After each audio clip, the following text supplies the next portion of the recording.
Hello everyone, I am Ananya Keshari and a very warm welcome to all of you guys. आज के इस video के अंदर हम डिस्कस करने वाले हैं अबाउट रिट्स। ये रिट होती क्या है एंड इसके टाइप्स कौन कौन से होते हैं। एंड अगर आपको पता हो तो ये रिट एक बहुत ही इंपॉर्टेंट टॉपिक भी है जो कि आप सभी को बहुत ही अच्छी तरीके से पता होनी चाहिए। So today I am here with this topic. Yes, and I ensure you कि अगर आप इस वीडियो को एंड तक देखते हैं तो आपके रिट्स को लेके सारे डाउट्स बिल्कुल क्लियर हो जाने वाले हैं। एंड आज की इस वीडियो के अंदर हम आर्टिकल 32 के बारे में भी थोड़ा सा स्टडी करेंगे क्योंकि आर्टिकल 32 के अंदर ही हमारा रिट्स आता है। तो चलिए फिर बिना टाइम वेस्ट किए वीडियो को स्टार्ट करते हैं। Let's get started. Article 32 right to constitutional remedies, मतलब अगर हमें फंडामेंटल राइट्स न मिले तो हम क्या क्या कर सकते हैं। ये आर्टिकल हमें ये राइट देता है कि अगर हमारे किसी भी फंडामेंटल राइट का वायोलेशन हो रहा है तो हम सुप्रीम कोर्ट को अप्रोच कर सकते हैं। यानी कि अगर हमारा कोई भी फंडामेंटल राइट वायोलेट हो रहा है तो ये आर्टिकल हमें ये पावर देता है कि हम सुप्रीम कोर्ट को अप्रोच कर सकते हैं, सुप्रीम कोर्ट में रिट पिटीशन डाल सकते हैं। और यही आर्टिकल 32 सुप्रीम कोर्ट को भी ऑर्डर देता है कि वो हमारे रिट पिटीशन को एग्जामाइन करके रिट इशू कर सकता है हमारे फंडामेंटल राइट को रिस्टोर करने के लिए। गाइस, डॉक्टर भीमराव अंबेडकर इस आर्टिकल को heart and soul of the Indian constitution भी कहते हैं। मतलब ये आर्टिकल हमारे इंडियन कॉन्स्टिट्यूशन की जान है। It is the heart and soul of the Indian constitution. Yes guys, अब क्वेश्चन ये रेज होता है कि आखिर ये रिट होता क्या है। तो गाइस, बेसिकली रिट एक ऑर्डर है जो कोर्ट इशू कर सकता है in the form of warrant, order, command और डायरेक्शन की तरह। अब देखते हैं इसके टाइप्स कौन कौन से हैं। There are 5 types of writ. Okay, कौन कौन से हैं? Habeas corpus, second one is mandamus, third one is prohibition, fourth one is certiorari and the fifth one is quo warranto. Guys, इन पांचों टाइप्स को हम वन बाय वन करके detail में स्टडी करेंगे, बट अभी सबसे पहले हम देखते हैं habeas corpus. Guys, habeas corpus एक लैटिन वर्ड है जिसका मतलब होता है to have the body of. Yes, to have the body of. Okay, writ of habeas corpus can be issued for preventing the liberty of a person who is being illegally detained. Guys, इस writ का main purpose होता है citizens की liberty को protect करना, उन्हें illegal detention, बेवजह punishment या फिर बेवजह अरेस्ट से बचाना।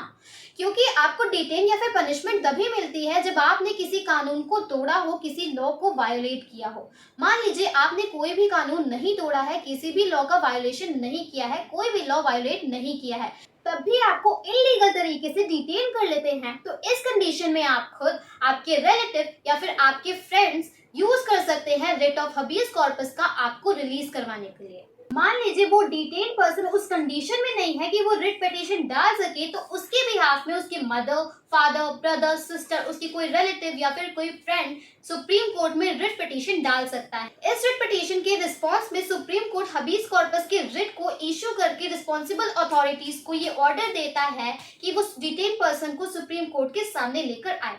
और फिर सुप्रीम कोर्ट ये एग्जामाइन करता है कि क्या उस पर्सन की डिटेंशन लीगल है।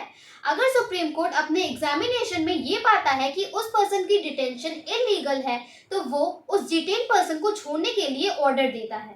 तो गाइस, ये होती है रिट ऑफ हबियस कॉर्पस। तो अगर मैं इन शॉर्ट बोलूं तो अगर आपको किसी इंसान को इलीगल डिटेंशन से बचाना है तब आप इस रिट का यूज करते हैं। अब देखते हैं हमारा second writ, that is mandamus. चलिए अब वो भी स्टार्ट करते हैं। गाइस, चलिए अब देखते हैं अपना second type, that is mandamus. तो गाइस, मैंडेमस भी एक लैटिन वर्ड है जिसका मतलब होता है वी कमांड। यस, इसका मतलब होता है we command. Mandamus is a Latin word. Okay, ये आप इशू करवा सकते हैं किसी भी पब्लिक ऑफिसर के अगेंस्ट में अगर वो आपका काम नहीं कर रहा है, जिससे आपका फंडामेंटल राइट वायलेट हो रहा है। तो फॉर एग्जांपल, आपने राशन कार्ड बनवाने के लिए दिया है या फिर लाइसेंस बनवाने के लिए दिया है और वो पब्लिक ऑफिसर आपका काम नहीं कर रहा है, जिससे आपका फंडामेंटल राइट जो है वो वायलेट हो रहा है, तो आप सुप्रीम कोर्ट में ये रिट पिटीशन डाल सकते हैं। फिर supreme court mandamus writ issue करेगी और रिस्पॉन्सिबल अथॉरिटीज से ये इंश्योर करेगी कि जो भी पब्लिक ऑफिसर है वो अपना काम करे। एक्चुअली मैंडेमस मतलब होता ही है वी कमांड, मतलब सुप्रीम कोर्ट कमांड देगी कि ऑफिसर्स अपना काम करें। इस रिट पिटीशन को आप इशू करवा सकते हैं किसी भी public body, corporation, tribunal, government या फिर इंफीरियर कोर्ट के अगेंस्ट में, but not in against of president and state government. Guys, हमने कवर कर लिया है मैंडेमस। चलिए अब देखते हैं third type, that is prohibition. तो प्रोहिबिशन का मतलब होता है टू फॉरबिड, मतलब कि मना करना। रिट ऑफ प्रोहिबिशन जो होता है वो हायर कोर्ट अपने से लोअर कोर्ट को इशू कर सकते हैं उनके प्रोसीडिंग्स को रोकने के लिए। यस, फॉर एग्जाम्पल, इस इंसान ने किसी का मर्डर कर दिया, पुलिस इसकी चार्जशीट बना रही है, इसका केस चल रहा है लोअर कोर्ट में। ये कहता है कि मैं अभी बस 15 साल का हूँ, तो बीइंग अ जुवेनाइल बाकी बच्चों की तरह इसका केस भी तो जुवेनाइल कोर्ट में चलना चाहिए ना, अदरवाइज इसके फंडामेंटल राइट का वायोलेशन होगा, आर्टिकल 14 का वायोलेशन होगा। इसका केस लोअर कोर्ट में चल ही रहा था कि इसने सुप्रीम कोर्ट में रिट पिटीशन डाल दिया। फिर सुप्रीम कोर्ट इसकी रिट को एग्जामाइन करता है और सच में पाता है कि इसके आर्टिकल 14 का वायोलेशन हो रहा है। एंड बीइंग अ जुवेनाइल, इसका केस हैंडल होना चाहिए जुवेनाइल कोर्ट में, बट इसका केस तो हैंडल हो रहा है लोअर कोर्ट में, तो इसके साथ तो जस्टिस नहीं हुआ ना। तो सुप्रीम कोर्ट प्रोहिबिशन रिट को इश्यू करके लोअर कोर्ट में चल रहे इस केस को रुकवा सकती है। प्रोहिबिशन का मतलब ही होता है मना करना, मतलब to order someone to not to do something. Yes, and ये जो रिट है ये सुप्रीम कोर्ट अपने से लोअर कोर्ट या फिर ट्रिब्यूनल को ही इशू करते हैं, ताकि वो अपने ज्यूरिडिक्शन एरिया से बाहर की डिसीजन न ले सकें। एंड गाइस, ये रिट ऑफ पिटीशन जुडिशियल या क्वासी जुडिशियल के अगेंस्ट ही पास की जा सकती है। चलिए अब समझते हैं अपना fourth type, that is certiorari. Guys, prohibition और सर्शियोररी में ज्यादा डिफरेंस तो नहीं है, बट थोड़ा सा डिफरेंस है, चलिए वो समझते हैं। इस प्रोहिबिशन में क्या था कि जजमेंट हुई नहीं थी, फैसला सुनाया नहीं गया था, उसके पहले ही सुप्रीम कोर्ट लोअर कोर्ट को रोक दी थी, राइट। बट अगर फैसला हो चुका हो और आप उसे स्क्वैश करना चाहते हैं, खत्म करना चाहते हैं, अवॉइड करना चाहते हैं, तो आप रिट ऑफ प्रोहिबिशन तो डाल नहीं सकते, क्योंकि फैसला तो हो चुका है। तो आपको डालना होगा रिट ऑफ सर्शियोररी। चलिए पिछले एग्जाम्पल को ही सर्शियोररी की पर्सपेक्टिव से समझते हैं। देखिए, जैसे इसने मर्डर कर दिया और इसकी क्राइम में इसे हुई उम्र कैद की सजा। ओके, इसे उम्र कैद की सजा हो गई, और फिर कोई इंसान इसे आके बताता है कि तुम्हारे साथ तो अन्याय हो गया, तुम तो अभी जुवेनाइल हो, ये कोर्ट तुम्हें पनिशमेंट नहीं दे सकती, ठीक है, जुवेनाइल कोर्ट ही तुम्हें पनिशमेंट दे सकती है, लोअर कोर्ट तुम्हें पनिशमेंट नहीं दे सकती। हम प्रोहिबिशन रिट तो डाल नहीं सकते क्योंकि फैसला तो हो चुका है। तो वो इंसान कहता है कि हमारे पास अभी भी एक ऑप्शन है कि हम रिट ऑफ सर्शियोररी डाल दें, ठीक है। तो इससे क्या होगा कि सुप्रीम कोर्ट उस रिट को एग्जामाइन करेगा और लोअर कोर्ट के उस फैसले को स्क्वैश कर देगा, खत्म कर देगा।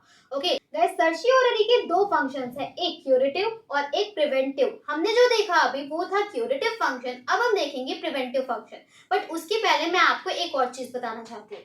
सर्शियोररी जो है उसका मतलब होता है टू बी सर्टिफाइड। यस, मतलब हायर कोर्ट ये सर्टिफाई करता है कि लोअर कोर्ट का फैसला सही है या गलत। जैसा कि मैंने आपको बताया कि सर्शियोररी के दो फंक्शंस हैं, एंड पहला वाला फंक्शन हमने क्लियर कर लिया है। अब देखते हैं दूसरा function, that is preventive function. अगर हायर कोर्ट को लगता है कि लोअर कोर्ट अपनी ज्यूरिडिक्शन एरिया से बाहर काम कर रहा है, ये लेक ऑफ ज्यूरिडिक्शन है, तो हायर कोर्ट क्या करता है कि उस केस को अपने ऊपर ही ट्रांसफर कर लेता है, खुद ही ट्रांसफर कर लेता है। यस, तो ये होता है इसका प्रिवेंटिव फंक्शन। एंड जो प्रोहिबिशन है ये सिर्फ प्रिवेंटिव फंक्शन परफॉर्म करता है, बट सर्शियोररी दोनों परफॉर्म करता है, क्यूरेटिव भी और प्रिवेंटिव भी। गाइस, चलिए अब एक लास्ट और फिफ्थ रिट देखते हैं, दैट इज क्यो वारंटो। इसका मतलब होता है बाय व्हाट अथॉरिटी। गाइस, इसे हम एक बहुत ही सिंपल एग्जांपल की हेल्प से समझेंगे। ओके, जैसे आप एक कॉलेज स्टूडेंट हैं, तो मैं ये सिंपली अज्यूम कर सकती हूँ कि आपने एंट्रेंस एलिजिबिलिटी क्वालिफाई किया होगा, चाहे वो 12th पास करना हो या फिर एंट्रेंस एग्जाम क्वालिफाई करना हो या फिर मिनिमम मार्क्स लाना हो, आपने एंट्रेंस एलिजिबिलिटी को क्वालिफाई किया होगा। बट अगर बाद में हमें ये पता चलता है कि आपने एंट्रेंस एलिजिबिलिटी को ही क्वालिफाई नहीं किया है, तो कॉलेज आपको हटा सकती है वहां से, राइट। बिल्कुल यही प्रिंसिपल फॉलो करता है क्यो warranto.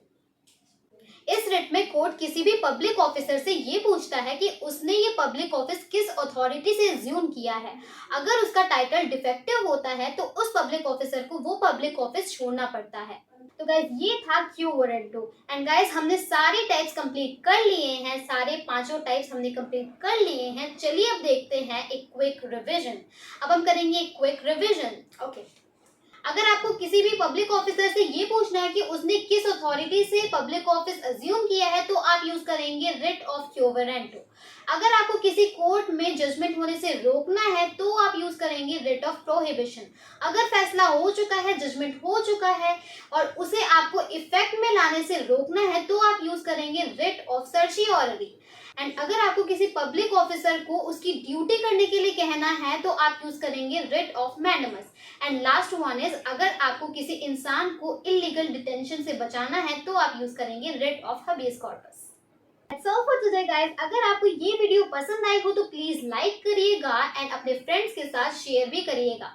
Till then keep learning and keep watching. Bye bye.